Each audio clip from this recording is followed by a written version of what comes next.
Hi there, I'm back, and I'm really proud of myself for being back because I did not know whether I would be continuing. I mean, YouTube is just so new to me, and I'm really putting myself out there in this way for the first time. So I'm taking it as a challenge, but yeah, I'm just really proud of myself for showing up the second time. So today's video is going to be about basically my first ever Africa trip around 10 countries from southern to eastern Africa.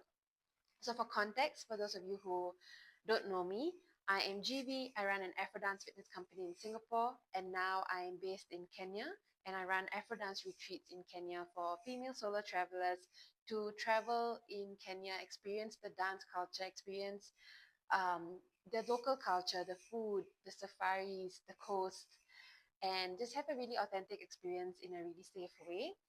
So this was really inspired by two things, I would say. So one was one of my participants, one of my dance clients actually planted this seed for me to curate a retreat in Kenya. She was like, you love Kenya so much, you keep going back. People trust you. Why don't you curate something for women like us? And I was like, yeah, I mean, I know all the barriers that I had faced when I wanted to travel to Africa, the concerns, the fears, the unknowns, like I faced it all, right? And I think um, now that I had also built community in Singapore and hoping to build one more globally, I think it was, yeah, it seemed like it was the most appropriate thing for me to do. Okay, I don't know if appropriate is the appropriate word, but I guess it was one of those things that really clicked for me, and I was like, okay, let me see what I can do. And of course, then my own Africa trip inspired this and inspired a lot of my thought processes around the retreat, right? And what I had experienced on the Africa tour. So I'm going to go into that a bit more today. I will segment it into pre-trip, the three things that came up for me during that trip, and also post-trip. So firstly, how I even got on this whole Africa tour. So I the tour was organized by G Adventures. So believe it or not, this tour was recommended to me by someone that I went on a date with. We're still friends, thankfully. But yeah, I went on a date with him and I told him that I wanted to go to Africa. I do not know where to start, where to go, who to go with.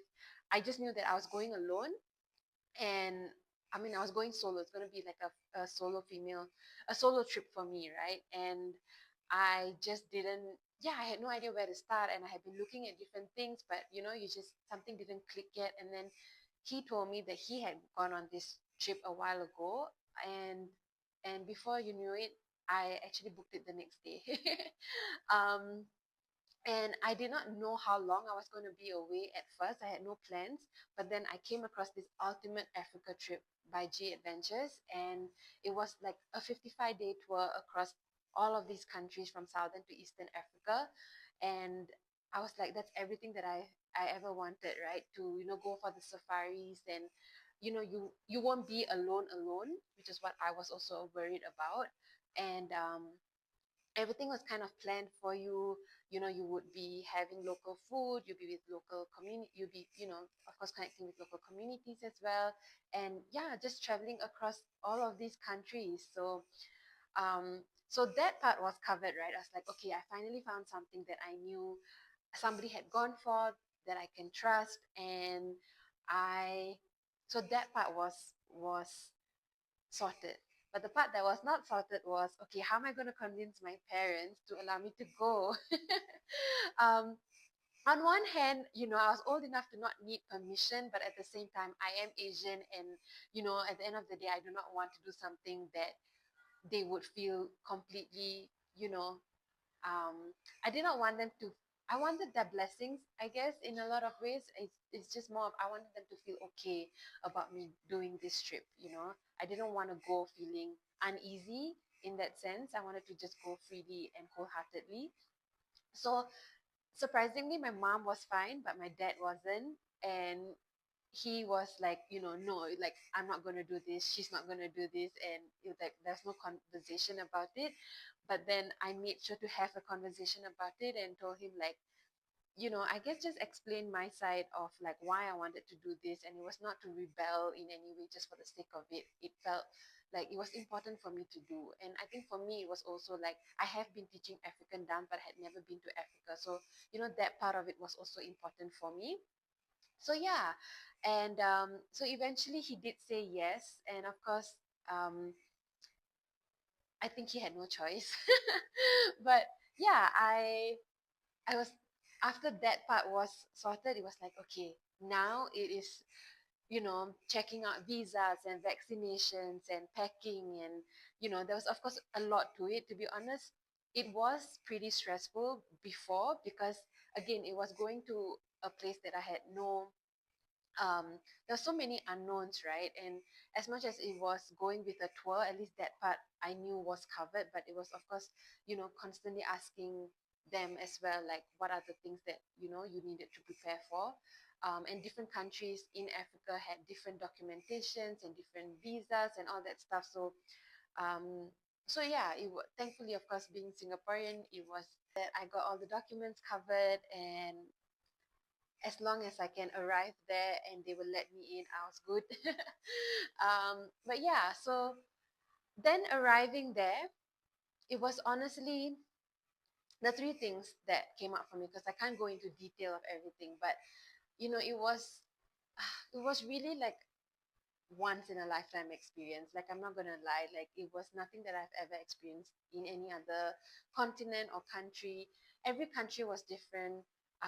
Every it was also really vast in the sense of you are really experiencing one extreme over another. So from villages to cities to seeing the riches and the poverty, and also um, being on our own to also being with a lot of people. So I mean, there were times where the tour as a group, we were just on our own, right, driving across, kilometers and kilometers to the next country. Um, and then of course there were times that we would be with other people as well, and other tour groups as well, and then also being around the community. So yeah, I think it was just like really experiencing everything in every way. And of course also having local authentic food in different countries. And yeah, you just realize how different each country is. I think sometimes there's always this like, oh, it's Africa, and it's like, no, there are 54 countries, and then there are so many tribes and languages, and just even the cultures within the country as well. And of course, I'm no expert, but it was just based on my experiences of it. So yeah, and then so I think my first thing was connection to nature. From the safaris to the gorilla trek. Again, I've never been to so many safaris, and that was a big part of why I chose this ultimate Africa trip, right? Because we were really going for different safaris in different countries that you know you would never do on your own, to be honest.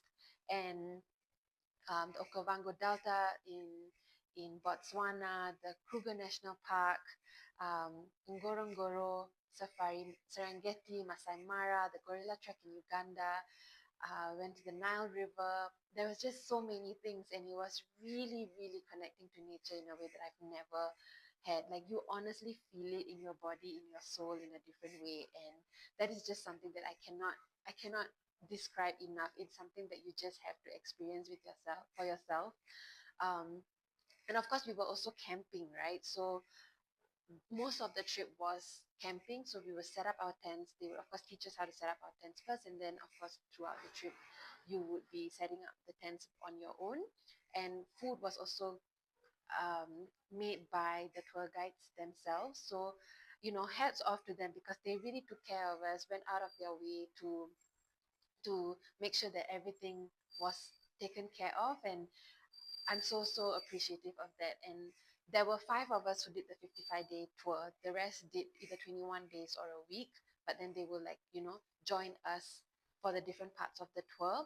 So we were also always meeting different people. So that brings me to like connection to people, right? So it was connecting with people from different parts of the world based on whoever came for the tour, but then of course also connecting with the tour guides. We had three. So two of them were from Zimbabwe and one of them was from Kenya. So it was also hearing their stories, right? Hearing about their backgrounds, their families. We also got to meet, some of their yeah, we got to meet some of their friends and their family, when we were traveling around. And also, um, of course, also then when we went to these certain parts of the countries and went for the tours and everything, the villages, we of course connected with them on I remember there was one day where we just spent in Malawi, where we just spent the whole day with the community. They brought us around their their whole community space, their hospital, where they lived, how they lived. We saw everything, and it was just like the way they welcomed us, we like like we were family, and it was just so nice. It was I yeah, it was really nice. And so yeah, connection to nature, connection to people, and then the last one was connection to self. I think the really the really big takeaway for me for this whole trip was really not being boxed by society, by myself. For most part of it, when we were introducing ourselves to people, like, I was not introducing myself based on the roles that I did, whether sports psychology or dance instructor and da da da. Like, you just like, I don't know. It's like so funny that for once in my life, I was just not defined by the job that I did or the role that I played in life. It was just me being GV. And I think that was like my biggest thing and I think that's why this whole trip meant so much for me.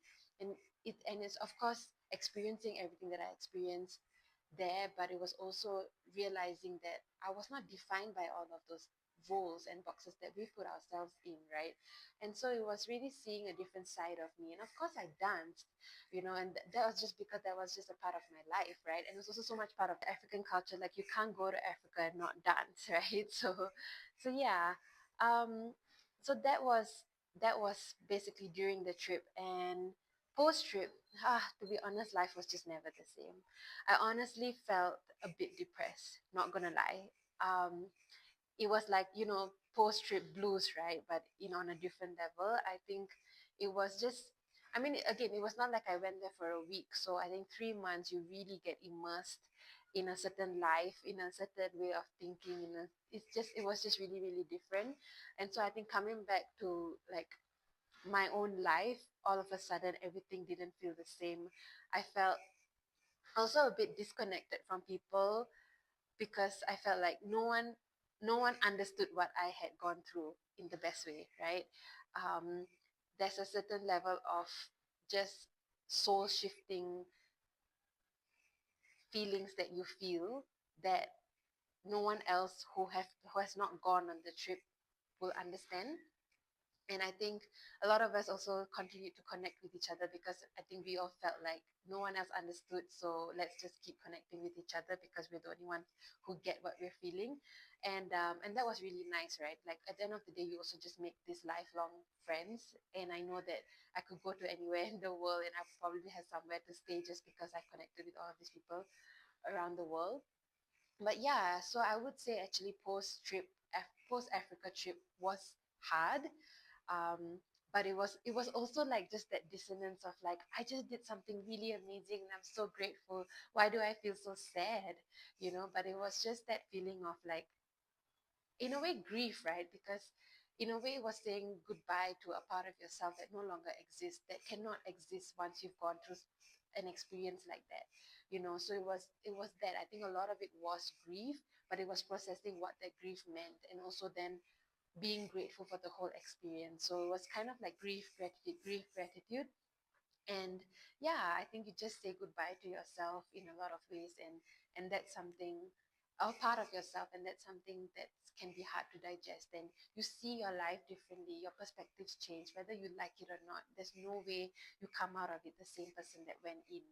So so yeah, I think that took a while. But I think for me it was also different because I think at one point I just felt like, oh, I think I found home. I think I found my second home. And that was a feeling that I could not shake off for a while. And that's when, the next part of like making Kenya home and everything came about, which I'll get into in another video.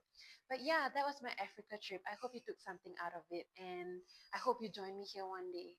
And I've got so much more to share. Thank you for listening and subscribe to my YouTube channel. Bye.